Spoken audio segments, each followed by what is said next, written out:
ধন্যবাদ। বিসমিল্লাহির রহমানির রহিম। আসসালামু আলাইকুম। আমার বাংলাদেশ পার্টি এবি পার্টির পঞ্চম প্রতিষ্ঠা বার্ষিকী উপলক্ষে আয়োজিত আজকের সম্মানিত সভাপতি জনাব মুজিবুর রহমান মঞ্জু, মঞ্চে উপস্থিত এবং আমার সামনে উপস্থিত বিভিন্ন রাজনৈতিক দলের সম্মানিত নেতৃবৃন্দ, উপস্থিত বিভিন্ন শ্রেণী পেশার বিশিষ্ট ব্যক্তিবর্গ এবং উপস্থিত এবি পার্টির সর্বস্তরের নেতা কর্মী সমর্থকদের দলের এই প্রতিষ্ঠা বার্ষিকীতে জানাই আন্তরিক শুভেচ্ছা।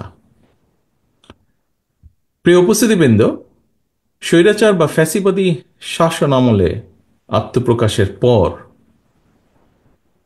এবি পার্টি আজই প্রথমবারের মতন ফ্যাসিবাদ মুক্ত একটি পরিবেশে প্রতিষ্ঠা বার্ষিকী উদযাপন করছে। একটি গণতান্ত্রিক রাজনৈতিক দলের জন্য অবশ্যই এটি একটি প্রত্যাশিত পরিস্থিতি। স্বৈরাচার বিরোধী একটি রাজনৈতিক দল হিসাবে আপনারা আমাদেরকে দলীয় এই অনুষ্ঠানে আমন্ত্রণ জানিয়েছেন। আপনাদেরকে আমি আন্তরিকভাবে ধন্যবাদ জানাই। এটি অবশ্যই একটি ইতিবাচক রাজনৈতিক সংস্কৃতি।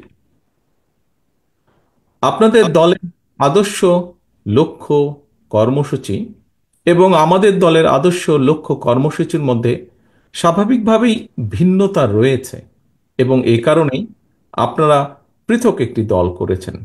একইভাবে আরো অনেকগুলো রাজনৈতিক দল রয়েছে বাংলাদেশে, যাদের অনেক নেতৃবৃন্দ আজ আমাদের সামনে উপস্থিত আছেন। যে দলগুলো আমরা একসাথে ফ্যাসিবাদী বিরোধী আন্দোলনে গণতন্ত্রের পক্ষের আমরা রাজপথে ঐক্যবদ্ধভাবে আন্দোলন করেছি। ফ্যাসিবাদী শাসনের পতনের পর নতুন করে এ পর্যন্ত আরো কমপক্ষে 25টি নতুন রাজনৈতিক দল আত্মপ্রকাশ করেছে। রাজনীতির ময়দানে আমরা তাদেরকে স্বাগত জানাই। গণতন্ত্রের পক্ষের রাজনৈতিক দলগুলোর মধ্যে রাজনৈতিক আদর্শের ভিন্নতা থাকতে পারে, তবে আমি বিশ্বাস করি দেশের স্বার্থের প্রশ্নে বাংলাদেশের পক্ষের প্রত্যেকটি রাজনৈতিক দলের অবস্থান এক এবং অভিন্ন। উদ্দেশ্য এবং গন্তব্য এক এবং অভিন্ন। কি সেটি? সেটি হচ্ছে দেশের স্বার্থ রক্ষা এবং অবশ্যই জনগণের কল্যাণ সাধন। প্রিয় উপস্থিতিবৃন্দ, তবে যে রাজনৈতিক দলটি গণতান্ত্রিক রাজনৈতিক চরিত্র, গণতন্ত্র হারিয়ে স্বাধীন সার্বভৌম বাংলাদেশে ফ্যাসিবাদী শাসনের জন্ম দিয়েছিল, সংবিধান লঙ্ঘন করে মানুষের গণতান্ত্রিক অধিকার হরণ করেছিল, খুন, গুম, অপহরণ, সন্ত্রাস, দুর্নীতিতে জড়িয়ে পড়েছিল, বাংলাদেশকে একটি তাবেদার রাষ্ট্রে পরিণত করেছিল, বীর জনতার রক্তক্ষয়ী গণ অভ্যুত্থানে তারা দেশ ছেড়ে পালিয়েছে। গণতান্ত্রিক আমি জনগণ দেশের স্বার্থ বিরোধী বিতাড়িত অপশক্তিকে কখনোই মেনে নেবে না, এটি আমাদের দৃঢ় বিশ্বাস। সম্মানিত উপস্থিতি, সংবিধান লঙ্ঘনকারী বিতাড়িত পতিত পলাতক স্বৈরাচার পুনরায় মাথাচাড়া দিয়ে ওঠার চেষ্টা করছে। আমাদের সংবিধানের 65-র 2 অনুচ্ছেদের নির্দেশনা হচ্ছে জনগণের প্রত্যক্ষ ভোটে সদস্য নির্বাচিত হবে। কিন্তু সংবিধান লঙ্ঘন করে এই পলাতক স্বৈরাচার জনগণের ভোট ছাড়াই 3 বার অবৈধ সংসদ সরকার গঠন করে বাংলাদেশের গণতান্ত্রিক আমি জনগণ আজ জানতে চায় সংবিধান লঙ্ঘনের দায় অভিযুক্তদের আগামী দিনের রাজনীতিতে অপ্রাসঙ্গিক করে দিতে অন্তর্বর্তীকালীন সরকার কি পদক্ষেপ গ্রহণ করেছে বা নিয়েছে। ব্লেম গেম দিয়ে দায়িত্ব এড়ানোর কিন্তু কোনো সুযোগ নেই। অন্তর্বর্তীকালীন সরকার পদক্ষেপ নিতে ব্যর্থ হলে আমি দৃঢ়ভাবে বিশ্বাস করি জনগণের ভোটে নির্বাচিত সরকার আগামী দিনে অবশ্যই সংবিধান লঙ্ঘনের দায় অভিযুক্তদের বিরুদ্ধে আইনগত ব্যবস্থা নেবে। পলাতক স্বৈরাচারের বিরুদ্ধে ব্যবস্থা না নিয়ে যারা জাতীয় নির্বাচনের আগে স্থানীয় সরকার নির্বাচনের কথা বলেছেন, তাদেরকে আমি বলতে চাই, লুটপাট আর দুর্নীতির শত শত কোটি টাকা হাতে নিয়ে সারা দেশে পলাতক স্বৈরাচারের দোসররা পুনর্বাসিত হওয়ার সুযোগের অপেক্ষায়। স্থানীয় নির্বাচন পলাতক স্বৈরাচারের জন্য পুনর্বাসিত হওয়ার একটি সুবর্ণ সুযোগ। যারা বলেছেন হয়তোবা তারা এই বিষয়টি বিবেচনা করেননি। আমি অনুরোধ করব বিষয়টিকে এইভাবে বিবেচনা করার জন্য।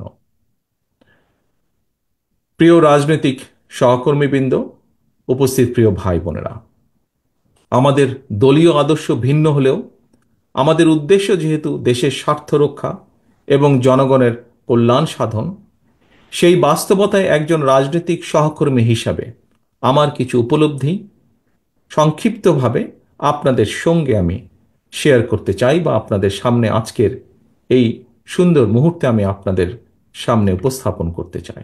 প্রিয় সহকর্মীবৃন্দ, লাখো প্রাণের বিনিময়ে 1971-এর স্বাধীন বাংলাদেশ, 75-এর 7ই নভেম্বরের আধিপত্য বিরোধী তাবেদার মুক্ত বাংলাদেশ, 90-এর স্বৈরাচার বিরোধী বাংলাদেশ এবং 2024-এর ফ্যাসিবাদ বিরোধী বাংলাদেশ।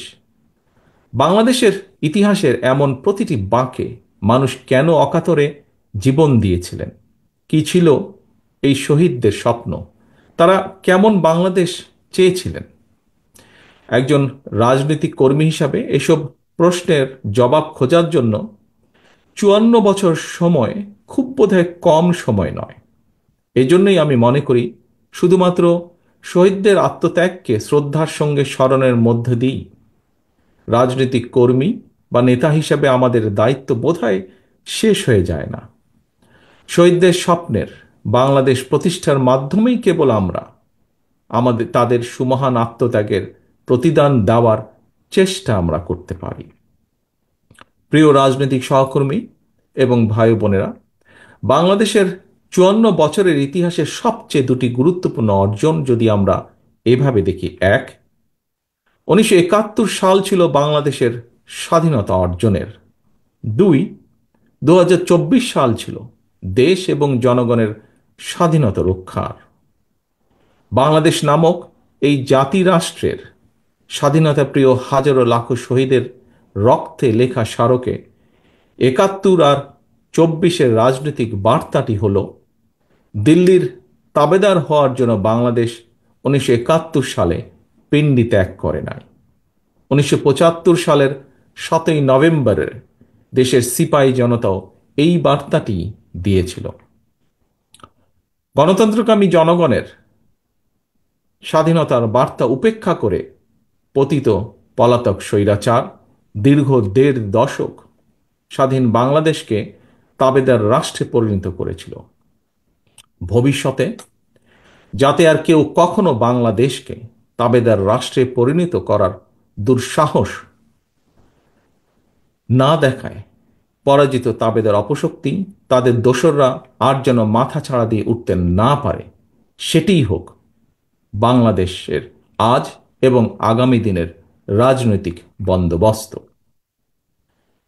প্রিয় উপস্থিতিবৃন্দ, প্রিয় রাজনৈতিক সহকর্মীবৃন্দ, দেশ এবং জনগণের স্বাধীনতা সুরক্ষিত এবং সুসংহত রাখতে হলে নাগরিকদের রাজনৈতিক এবং অর্থনৈতিক ক্ষমতায়ন নিশ্চিত করাটাই হতে হবে প্রধান অগ্রাধিকার।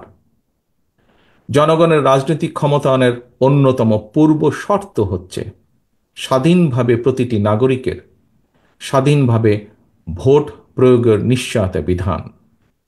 স্থানীয় সরকার থেকে জাতীয় সংসদ পর্যন্ত প্রতিটি স্তরে নাগরিকদের প্রত্যক্ষ ভোটে জনপ্রতিনিধি নির্বাচনের গণতান্ত্রিক রীতি প্রতিষ্ঠিত করা গেলে যারা জনপ্রতিনিধি হতে চান তাদেরকে নিশ্চিতভাবে জনগণের রায়ের মুখোপেক্ষী করে দেওয়া সম্ভব হবে। এই প্রক্রিয়ায় নাগরিকদের রাজনৈতিক ক্ষমতায়ন নিশ্চিত হতে থাকবে। ধীরে ধীরে জনপ্রতিনিধিরা জনগণের কাছে জবাবদিহিতা করতে বাধ্য হবেন। কারণ আমাদের মনে রাখা প্রয়োজন মনে হয়, কিতাবি কিংবা পুঁথিগত সংস্কার দিয়ে স্বৈরাচার বা ফ্যাসিবাদ ঠেকানো যায় না। সংবিধান বা আইন না মানের কারণেই মানুষ ফ্যাসিবাদী হয়ে ওঠে। জনগণকে রাজনৈতিক এবং অর্থনৈতিক ক্ষমতা নিশ্চিত করা না গেলে শেষ পর্যন্ত কোনো সংস্কারই বোধহয় টেকসই হয় না। এ কারণেই রাষ্ট্র রাজনীতির গুণগত সংস্কার এবং নাগরিকদের রাজনৈতিক ক্ষমতায়নের লক্ষ্যে একটি রাজনৈতিক দল হিসাবে বিএনপি সবসময় জনগণের সরাসরি ভোটে নির্বাচিত জনপ্রতিনিধি, নির্বাচিত জাতীয় সংসদ এবং নির্বাচিত সরকার প্রতিষ্ঠার দাবি জানিয়ে আসছে। প্রিয় সহকর্মীবৃন্দ, রাজনৈতিক দল নির্বাচনের দাবি জানাবে, এটি স্বাভাবিক গণতান্ত্রিক রীতি। অথচ আমরা খেয়াল করছি গত কিছুদিন ধরে অত্যন্ত সুকৌশলে দেশে এমন একটি আবহাওয়া তৈরির অপচেষ্টা চলছে, যেখানে নির্বাচন অনুষ্ঠানের দাবি করাটাই যেন একটি অপরাধ। জাতীয় নির্বাচন অনুষ্ঠান নিয়ে অবজ্ঞাসূচক বক্তব্য, মন্তব্য কিন্তু পলাতক স্বৈরাচারকেই আনন্দ দেয়। অপরপক্ষে এটি গণতান্ত্রিকামী জনগণের জন্য কিন্তু অপমানজনক। রাষ্ট্র রাজনীতি মেরামতের জন্য সংস্কারের কর্মযজ্ঞ চলছে। তবে চলমান সংস্কার যদি রাজনৈতিক দলগুলোর নির্বাচন অনুষ্ঠানের দাবিকে অবজ্ঞা করতে হয়, প্রলুব্ধ করে, তাহলে সংস্কারের তাৎপর্যটা কি? এটি বহু মানুষের প্রশ্ন আজ। দেশের প্রতিটি রাজনৈতিক দল সংস্কারের পক্ষে। তারপরেও সংস্কার নিয়ে অন্তর্বর্তীকালীন সরকার কেন এত সময় ক্ষেপণ করছেন, এ নিয়েও জনগণের মনে ধীরে ধীরে প্রশ্ন বেড়েই চলেছে। উপস্থিত প্রিয় রাজনৈতিক সহকর্মীবৃন্দ, প্রিয় ভাই ও বোনেরা, রাজনৈতিক দলগুলোকে অবজ্ঞা এবং জনগণের রায়কে অবহেলা করে বিরাজনীতিকরণকে উৎসাহিত করা হলে সেটি শেষ পর্যন্ত গণতন্ত্রকেই ঝুঁকির মধ্যে কিন্তু ফেলে দেবে। অন্তর্বর্তীকালীন সরকারের প্রতি আবারও আজ এই অনুষ্ঠানের মাধ্যমে আহ্বান জানিয়ে বলতে চাই, সুনির্দিষ্টভাবে জাতীয় নির্বাচনের রোডম্যাপ ঘোষণা করুন। রাজনৈতিক দলগুলোকে, প্রিয় সহকর্মীবৃন্দ, দয়া করে এই কথাটি শোনার জন্য আপনাদেরকে আমি অনুরোধ করব বিশেষভাবে, রাজনৈতিক দলগুলোকে জনগণের আদালতের মুখোমুখি করার উদ্যোগ গ্রহণ করতে হবে এবং এই উদ্যোগ গ্রহণ করতে হবে বর্তমান অন্তর্বর্তীকালীন সরকারকে। জনগণের ভোটের মাধ্যমে জনগণের কাছে জবাবদিহিমূলক সংসদ সরকার গঠিত হলে দেশের স্বাধীনতা, সার্বভৌমত্ব সুসংহত থাকবে। রাজনৈতিক চর্চার মাধ্যমে সরকার গঠন এবং পরিবর্তনে জনগণ এবং রাজনৈতিক দলগুলো অভ্যস্ত হয়ে উঠলে আমি একজন রাজনৈতিক কর্মী হিসাবে দৃঢ়ভাবে বিশ্বাস করি, বাংলাদেশকে আর কেউ তাবেদার রাষ্ট্রে পরিণত করে রাখতে সক্ষম হবে না, ইনশাআল্লাহ।